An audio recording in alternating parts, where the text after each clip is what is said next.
Assalamualaikum warahmatullahi wabarakatuh. Sebelumnya izin memperkenalkan diri, nama saya Risa Nurgustiasari dari Prodi S1 Gizi.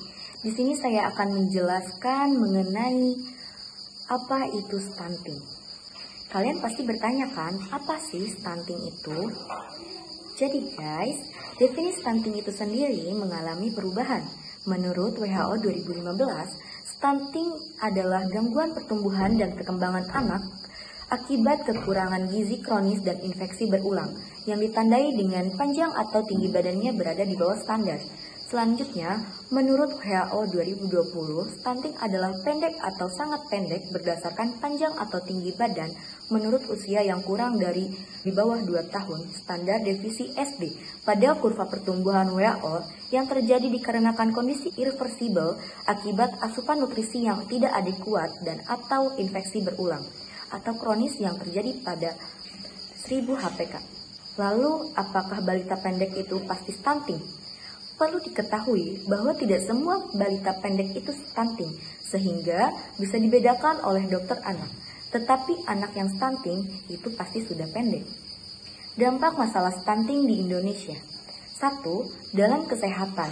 A. Gagal tumbuh, berat lahir rendah, kecil, pendek, kurus, hambatan perkembangan kognitif dan motorik.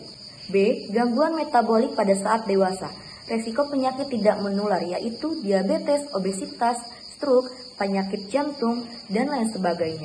Kedua, dampak ekonomi, berpotensi menimbulkan kerugian setiap tahunnya, 2-3% GDP. Pasti kalian ingin tahu kan apa aja sih penyebab balita stunting itu? Selanjutnya akan dijelaskan oleh rekan saya. Baik, di sini saya akan melanjutkan apa yang telah disampaikan oleh rekan saya. Apakah stunting bisa dicegah? Tentu, stunting dapat dicegah. Berikut beberapa tips mencegah stunting. 1. Saat remaja putri, screening anemia dan konsumsi tablet tambah darah. 2. Saat masa kehamilan, disarankan untuk rutin memeriksakan kondisi kehamilan ke dokter. Perlu juga memenuhi asupan nutrisi yang baik selama kehamilan dengan makanan sehat dan juga asupan mineral seperti zat besi, asam folat, dan yodium harus tercukupi. 3. Balita. Balita akan disampaikan oleh rekan saya. Baik, di sini saya akan melanjutkan apa yang dibahas oleh rekan saya. 3. Balita. Terapkan inisiasi menyusui dini atau IMD. Sesaat setelah bayi lahir, segera lakukan IMD agar berhasil menjalankan ASI eksklusif. Setelah itu, lakukan pemeriksaan ke dokter atau posyandu dan puskesmas secara berkala untuk memantau pertumbuhan dan perkembangan anak. B. Imunisasi. Perhatikan jadwal imunisasi rutin yang diterapkan oleh pemerintah agar anak terlindungi dari berbagai macam penyakit.